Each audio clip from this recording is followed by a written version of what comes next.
मतलब किस तरीके से हम अपना सिलेबस मैथ्स का कंप्लीट कर सकते हैं। तो सारा अपना जो चैप्टर है वो नोट डाउन कर लिया है। इससे जो है वो ज़्यादा क्वेश्चन पूछे जाते हैं। मैंने यहाँ से आते हैं एडवांस मैथ है, एडवांस मैथ में नंबर सिस्टम पहले है, तो नंबर सिस्टम को मैंने हमें जहाँ समझ आते हैं हमें वहीं से पढ़ना चाहिए बस, और कोई मतलब मैथ हम जितना प्रैक्टिस करेंगे उतना ही हमारे कैलकुलेशन स्पीड मतलब strong. Hello everyone, welcome back to my channel. तो आज के इस वीडियो में मैं आपको मैथ्स के स्ट्रेटेजी बताने वाली हूँ। मतलब स्ट्रेटेजी क्या, मतलब किस तरीके से हम अपना सिलेबस मैथ्स का कंप्लीट कर सकते हैं। तो ये जो है वो मैंने खुद के लिए बनाया था। मैं खुद जो है वो इसी तरह से पढ़ती हूँ, तो मैंने बनाया था स्टार्टिंग में ही कि मतलब थोड़ा सिलेबस जल्दी मतलब कंप्लीट हो जाए।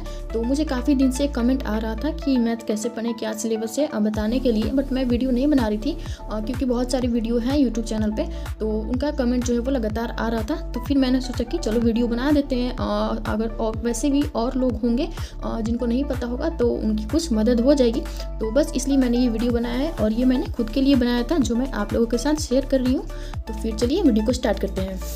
तो सबसे पहले तो ये है हमारा सिलेबस मैथ का। मैंने क्या किया है कि देखिए, मैंने सारा अपना जो चैप्टर है वो नोट डाउन कर लिया है, और यहाँ पे लिखा है मैंने डे वाइज कि किस चैप्टर को कितना डे मतलब डे देना है हमें कंप्लीट करने के लिए, क्योंकि अभी हमारे पास एग्ज़ाम के लिए ज़्यादा टाइम नहीं है।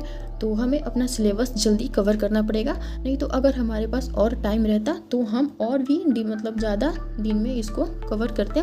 तो सबसे पहले देखिए, मैथ से हमारा दो है मैथ का, एक है अर्थमेटिक्स और एक है एडवांस।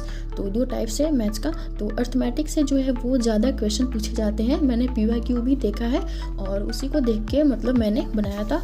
तो इसमें ना अर्थमेटिक्स ज़्यादा पूछे जाते हैं और एडवांस जो है वो कम पूछा जाता है, कम उसके क्वेश्चन रहते हैं।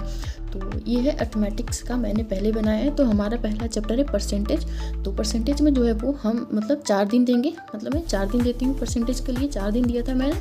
और उसके बाद है प्रॉफिट एंड लॉस, उसको भी हम 4 दिन। अब इस 4 दिन में हमें क्या करना है, तो जैसे कि हमें 2 दिन जो है वो परसेंटेज आप देख लीजिए कि आपको मतलब कितना टाइम लग रहा है लेक्चर कंप्लीट करने में, और लेक्चर कहाँ से करना है मैं वो भी वीडियो में आगे बताऊँगी। तो सबसे पहले तो हम देखेंगे लेक्चर कि लेक्चर हम कितना दिन में कंप्लीट कर सकते हैं, कितना बड़ा लेक्चर है। लेकिन मैक्सिमम हमें 4 दिन ही देना है क्योंकि ज़्यादा टाइम नहीं है, तो इसलिए जल्दी जल्दी सिलेबस कंप्लीट करना पड़ेगा। तो 3 दिन हम देंगे लेक्चर देखने के लिए और कॉन्सेप्ट को समझने के लिए, क्योंकि हमारा कॉन्सेप्ट क्लियर नहीं रहेगा तो हमसे क्वेश्चन भी जो है वो नहीं बनेंगे। तो 3 दिन हमने क्वेश्चन को देना है और 1 दिन हमें करना है क्वेश्चन प्रैक्टिस। तो उसी तरह से मैंने सारे में बना दिया है कि प्रॉफिट लॉस में भी हम देंगे 4 दिन, और मतलब 3 दिन 4 दिन देंगे, और 3 दिन जो है वो लेक्चर देखेंगे और 1 दिन में क्वेश्चन सॉल्व करेंगे उस टॉपिक का जो हमने किया रहेगा। तो इसी तरह से आप देख सकते हैं यहाँ पे रेशियो एंड प्रोपोर्शन का मैंने 2 दिन रखा है। तो आप 1 दिन में लेक्चर खत्म करिए और 1 दिन में उसका क्वेश्चन प्रैक्टिस करिए। पार्टनरशिप का 1 दिन है जो ईजी है, उसमें मैंने कम टाइम दिया, और ये मैंने अपने अकॉर्डिंग बनाया है कि मुझे जो टॉपिक ईजी लगता है मैंने उसमें मतलब कम दिन दिए हैं, और जो टॉपिक हार्ड लगता है उसको मैंने ज़्यादा दिन दिया है। तो आप इसको अपने अकॉर्डिंग जो है वो प्रिपेयर कर सकते हैं कि आपको कौन सा टॉपिक हार्ड लगता है और कौन सा टॉपिक इजी लगता है। तो उस तरह से आप अपने डे को इधर उधर कर सकते हैं। अगर आपका परसेंटेज बहुत अच्छा से आता होगा तो आप इसमें 2 या 3 दिन भी दे सकते हैं, और अगर आपको रेशियो प्रोपोर्शन में दिक्कत आती होगी तो आप इसको जो है वो 4 दिन भी दे सकते हैं। आई होप आप समझ रहे होंगे। तो इसी तरह से मैंने सारा डे वाइज किया है, मैं आपको फुल दिखाती हूँ। तो इस तरह से ये है पूरा सिलेबस, यहाँ तक है एडवांस का, मतलब ये अर्थमेटिक का सिलेबस है। आप चाहें तो इसका स्क्रीनशॉट भी ले सकते हैं या फिर नोट डाउन भी कर सकते हैं, ताकि आपको जो है वो आसानी हो ये कॉन्सेप्ट क्लियर करने में, मतलब जो मैं बता रही हूँ वो समझने में, और इससे आपका जो है वो सिलेबस भी जल्दी कवर हो जाएगा। तो ये सारे थे हमारे अर्थमेटिक के। इसमें मैंने टोटल 30 डेज रखा है। 30 डेज में ये हमारा क्लियर हो जाएगा। 2-3 दिन आगे पीछे हो जाएगा, अगर मतलब कुछ दिक्कत आ जाएगी, हम नहीं पढ़ पाएंगे या फिर कोई चैप्टर में ज़्यादा दिन लग गया तो 2-3 दिन आगे पीछे हो सकता है, लेकिन उससे ज़्यादा नहीं। तो आप भी ट्राई करेंगे 30 डेज़ का ही बनाएं तो जल्दी सिलेबस कवर हो जाएगा। और यहाँ से आता है एडवांस मैथ है। एडवांस मैथ में नंबर सिस्टम पहले है, तो नंबर सिस्टम को मैंने 3 दिन दिया है, LCM HCF को 2 दिन, और सिंप्लीफिकेशन को भी 2 दिन दिया है, क्योंकि ये मैंने अपने अकॉर्डिंग बनाया है कि मुझे क्या इजी लगता है और क्या हार्ड लगता है। तो उसी अकॉर्डिंग मैंने बनाया है। आप अपने अकॉर्डिंग बना सकते हैं कि आपको कौन सा चैप्टर पहले रखना है, कौन सा बाद में रखना है, लेकिन आप कोई भी रखिए, लेकिन आप पहले अर्थमेटिक प्रिपेयर करिए, क्योंकि अर्थमेटिक बहुत इंपॉर्टेंट है। इससे ज़्यादा क्वेश्चन आते हैं। प्रॉफिट एंड लॉस से तो 2 या 3 क्वेश्चन देखने को मिल जाते हैं, मैंने खुद देखा है प्रीवियस ईयर बुक में। तो इसीलिए आप पहले अर्थमेटिक वाला प्रिपेयर करिए, उसके बाद आप एडवांस पे जाइए। तो ये तो हो गया हमारा सिलेबस। 30 डेज़ में ये अर्थमेटिक कवर होगा और 30 डेज़ में एडवांस, तो 60 डेज़ लगेंगे। 2-3 दिन इधर उधर होगा तो 65 डेज़ लग सकते हैं। तो आप इसे ऐसे कंप्लीट करिएगा। उसके बाद आता है कि हम पढ़े कैसे, मतलब ये तो हमारा सिलेबस पता चल गया, अब हमें पढ़ना कैसे है। तो सबसे पहले तो आपको जो है वो लेक्चर देखना है, क्योंकि लेक्चर से ही हमारा जो है वो कॉन्सेप्ट क्लियर होगा।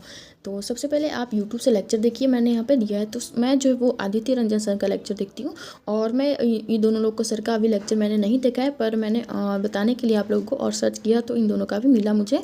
तो आदित्य रंजन सर तो मुझे वो बेस्ट टीचर है, मैं उन्हीं से पढ़ती हूँ। आप चाहें तो उनसे पढ़ सकते हैं, नहीं तो आप कहीं और भी पढ़ सकते हैं। वैसे मैंने यहाँ पे 3 सर का नाम बता दिया है, तो आप ये तीनों सर का सर्च करके देख लें, या फिर आप किसी और से पढ़ते हैं तो देखिए, मतलब ज़रूरी नहीं है कि आप जहाँ से मैं पढ़ती हूँ वहीं से पढ़िए।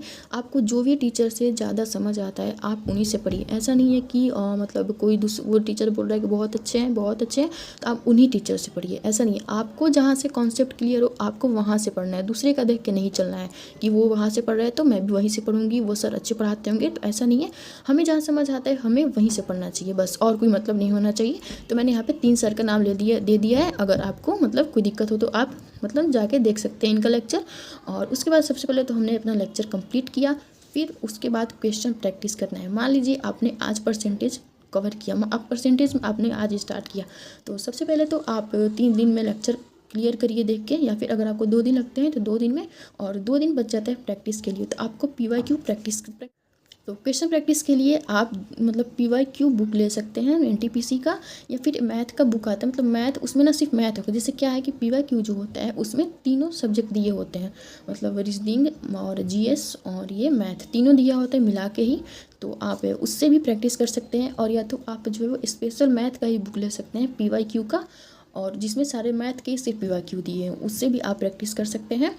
और आपको डेली जो है वो मैथ में 50 क्वेश्चन प्रैक्टिस करना ही करना है। मैं खुद 50 क्वेश्चन प्रैक्टिस करती हूँ, किसी किसी दिन कम हो जाते हैं, मतलब 40 तक हो जाते हैं, बट ऐसा 50 क्वेश्चन जो है वो डेली कर लेती हूँ। और पर चैप्टर में आपको 100 क्वेश्चन जो है वो प्रैक्टिस करना है, ताकि अगर आपको मतलब कॉन्सेप्ट क्लियर हो जाए। जितना मैथ क्या है, मैथ हमारा याद करने वाला सब्जेक्ट नहीं है, तो मैथ में हम जितना प्रैक्टिस करेंगे उतना ही हमारा कैलकुलेशन स्पीड मतलब स्ट्रांग होगा, और उतना जल्दी हमारा मैथ का जो है वो कॉन्सेप्ट क्लियर होगा। क्योंकि बाकी सारे सब्जेक्ट में तो आप याद कर सकते हैं, रट सकते हैं, लेकिन मैथ वो ऐसा चीज़ है जिसे हम जितना ज़्यादा प्रैक्टिस करेंगे उतना ही हमारा जो है वो समझ में आएगा। तो इसी तरह से आप क्वेश्चन प्रैक्टिस करिए मैथ का बुक से, मैथ्स का स्पेशल बुक ले लीजिए या फिर PYQ का बुक ले लीजिए। तो मेरे पास मैथ के लिए जो बुक है वो मैं आपको दिखा देती हूँ।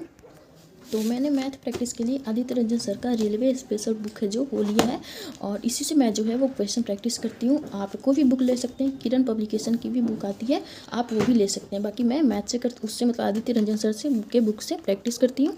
तो इसी तरह से मैंने कुछ बना दिया था वीडियो, ताकि आपको कोई हेल्प हो जाए। तो यही था मेरा आज का वीडियो। आई होप कि आपको समझ में आ गया होगा कि कैसे क्या करना है, किस तरह से हमें पढ़ना है। तो यही था। अगर आपको वीडियो अच्छा लगा होगा तो वीडियो को लाइक करिएगा, शेयर करिएगा, और चैनल को सब्सक्राइब करिएगा। और शेयर करने से क्या होता है कि अगर कोई और भी है जिसको नहीं पता होगा, जिसको दिक्कत आती होगी, तो उनकी भी मदद हो जाती है। तो फिर हम मिलेंगे किसी नेक्स्ट वीडियो में। Thanks for watching.